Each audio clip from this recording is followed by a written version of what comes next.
Greek လူမျိုးတွေကစကလုံးကျွယ်တဲ့အတွက်အချစ်ဆိုတာ9မျိုးသူတို့မှရှိတယ်ဘယ်နှမျိုးလဲ9မျိုးကျွန်တော်တို့နိုင်ငံမှာဘယ်နှမျိုးရှိလဲ2မျိုး1500အချစ်နဲ့928အချစ်928အချစ်ဆိုတာဘာလဲမိဘညီအကိုတငယ်ချင်းအဖြစ်မရနိုင်တဲ့အတွက်928ပြောင်းသွားတဲ့သူတွေအကုန်လုံးပါတယ်1500ကဘာအချစ်လဲငါဘူးအချစ်လို့လည်းခေါ်တယ်ကျွန်တော်တော့မပြောဘူးကျွန်တော်တို့မှာအချစ်2မျိုးရှိတယ်သူတို့ကတော့ပို့ပြီးတော့ကြပြာဆန်တဲ့အတွက်အချစ်5မျိုးရှိတယ်ယေရှုခရစ်ကဘာပြောတယ်လဲဆိုတော့ပေတရုမင်းငါ့ကိုချစ်လားလို့မေးလိုက်တဲ့အချိန်မှာ he mean သူပြောချင်တာ agape love ဖြစ်တယ်ပေတရုမင်းငါ့ကိုချစ်ရလားကဘာပေါ်မှာအချစ်တွေအားလုံးထဲမှာအမြင့်ဆုံးသောအချစ်ဟာ agape love ဖြစ်တယ် agape ချစ်ချင်းဆိုတာဟာကိုကြိုးစွန့်ရဲသောချစ်ချင်းမျိုးဖြစ်ပါတယ် hallelujah ဖယားသခင်အလိုချင်ဆုံးကဘာလဲအချစ်ပဲဖြစ်ပါတယ်ကဘာပေါ်မှာအမြင့်ဆုံးသောချစ်ချင်းဟာagape ချစ်ချင်းပဲဖြစ်ပါတယ်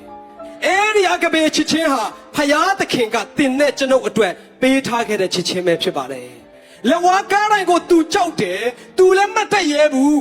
तू ဒီခွက်ကိုလွန်သွားပါစေလို့လည်းစိတ်ထဲမှာရှိပါတယ်ဒါပေမဲ့ဖယားအလိုတော်ရှိရင်ဆက်သွားပါမယ်ဆိုတာagape ချစ်ချင်းပဲဖြစ်ပါတယ်ဒီကနေ့ဖယားရဲ့ချစ်ချင်းလို့ပြောတဲ့အခါမှာလူငယ်များတစ်ချက်ကလေးကျွန်တော်ပြောပြရစီဖယားကိုငါချစ်တယ်ငါပေးဆက်တယ်ဖယားအတွက်ဆိုငါလှုပ်ရဲတယ်တိတ်ကောင်းပါတယ်ဒါပေမဲ့ဖယားလိုချင်တာအတ္တမဟုတ်သေးဘူး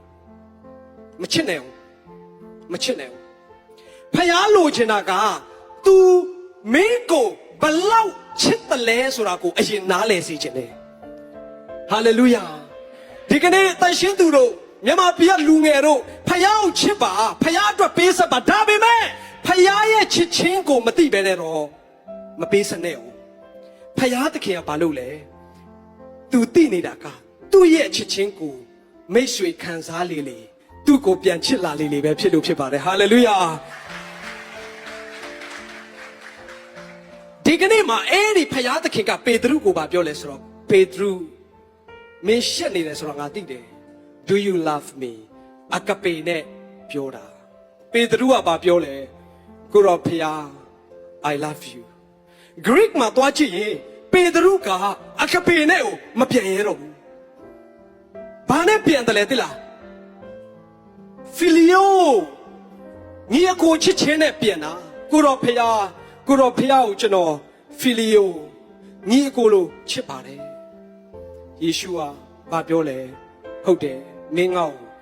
မချစ်နိုင်တော့ဘူးဆိုတာငါသိတယ်ဒါပေမဲ့ယေရှုကတွားကွာလို့နှင်ထုတ်သလားမထုတ်ဘူး Tend my lamb ငါရဲ့သိုးတွေကိုကြည့်ပါ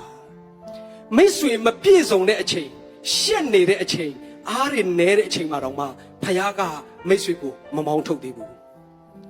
မိတ်ဆွေကသူ့ကိုအကပေချစ်ချင်းနဲ့မချစ်နိုင်သေးတဲ့အချိန်မှာတော့မှမမောင်းထုတ်သေးဘူးဘာဖြစ်လို့လဲမိတ်ဆွေရဲ့အခြေအနေကိုအတိဆုံးသောသူဟာအကပေနဲ့ပြည့်ဝသောဖခင်ဖြစ်လို့ဖြစ်ပါတယ်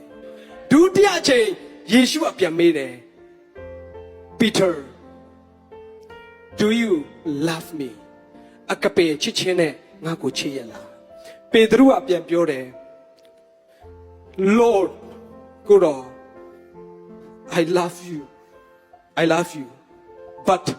Filio तू ရှက်ကွဲခဲ့ပြီလေ तू မရက်တည်နိုင်ခဲ့ဘူးလေ तू လည်းရှက်ပြီပေါ့အဲ့ဒါကြောင့်အကပေနဲ့ချစ်ပါတယ်လို့ तू မပြောရတော့ဘူးပထမတော့ကချစ်ပါတယ်လို့ပြောပြီးတော့မှဘာဖြစ်တာလဲထွက်ပြေးခဲ့တာလဲခဲ့တာဒါကြောင့်မလို့မပြောရတော့ဘူး तू မပြောလဲ I love you in Filio ညီကိုလိုပဲချစ်ရဲပါတယ်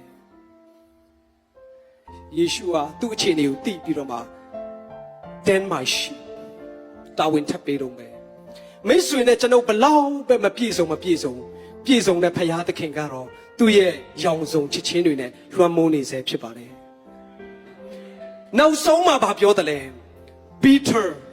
do you love me အကပေအဲ့မှာရှင်ပေတရုပြန်ပြောတဲ့စကားကိုယေရှုခရစ်အကြိုက်ဆုံးပဲဖြစ်ပါတယ်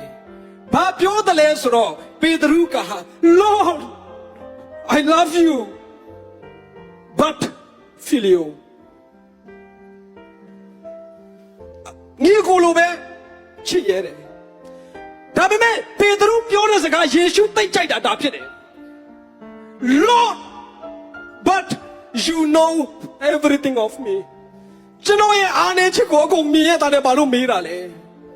ကျွန်တော်မချစ်ရတာကိုသိရတာနဲ့ဘာလို့အချစ်တွေတောင်းတာလဲကျွန်တော်ဆွလွတ်ခဲ့တာသိရတာနဲ့ဘာလို့အချစ်တွေတောင်းတာလဲမြန်မာကျမ်းစာမှာစိတ်နာသဖြင့်လို့ပါတယ်စိတ်နာတာမဟုတ်ဘူးစိတ်ထိခိုက်ဝမ်းနည်းသွားတာ Lord you know me everything ကျွန်တော်ရဲ့ဖြစ်စဉ်အားလုံးကိုကိုတော်သိတယ်အဲ့စကားပြောလာတဲ့အခါမှာခရစ်တော်ရဲ့ချစ်ချင်းကြောင့်ပေတရုမှာတတိတွေမွေးဖွားလာတာဖြစ်ပါတယ်ဟာလေလုယာဟာလေလုယာဟာလေလုယာဟာလေလုယာဘာလို့လဲဒီလားခရစ်တော်ကပေတရုရဲ့အသက်တာနောက်ဆုံးအထိကြည့်လိုက်တဲ့အခါမှာအောက်မှာဗာရေးထားတယ်လေပေတရု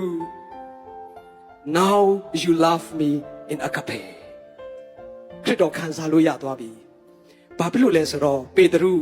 မင်းငယ်ငယ်တုန်းကတော့မင်းစိတ်ကြိုက်နေခဲ့တယ်နောက်ပိုင်းမှာတော့လူတွေဟာမင်းမလိုချင်တဲ့နေရာမှာဆွဲသွားကြတယ်မင်းရဲ့လက်ကိုဆန့်တက်ပြီးတော့မှပေတရုတေမဲ့အကြောင်းကိုယေရှုအပရောဖက်တခါတည်းပြုလိုက်တာပေတရုတကယ်ပဲတေတဲ့နေ့ရောက်လာတဲ့ခါမှာသူ့ရဲ့သခင်လိုပဲလဝါကားတိုင်းဆန့်ပြီးတော့မှတက်တဲ့တော့မကြိုက်ဘူးဘလို့ကြိုက်လဲပြောင်းပြန်တဲ့ငါ့ကိုသက်ဆန်းပါတဲ့အဲ့တတိကဘယ်လာတာလဲဖယားရဲ့ချစ်ချင်းကိုတည်တော်ကြောင့်ဖြစ်ပါတယ်ဒီကနေ့မှာဖယားကိုချစ်နိုင်ဖို့အတွက်ကမိတ်ဆွေရဲ့ခွန်အားတစ်ခုထဲနဲ့မရဘူးသူဘလောက်ချစ်လဲဆိုတာကိုမိတ်ဆွေအရင်သဘောပေါက်ဖို့လိုတာဖြစ်ပါတယ်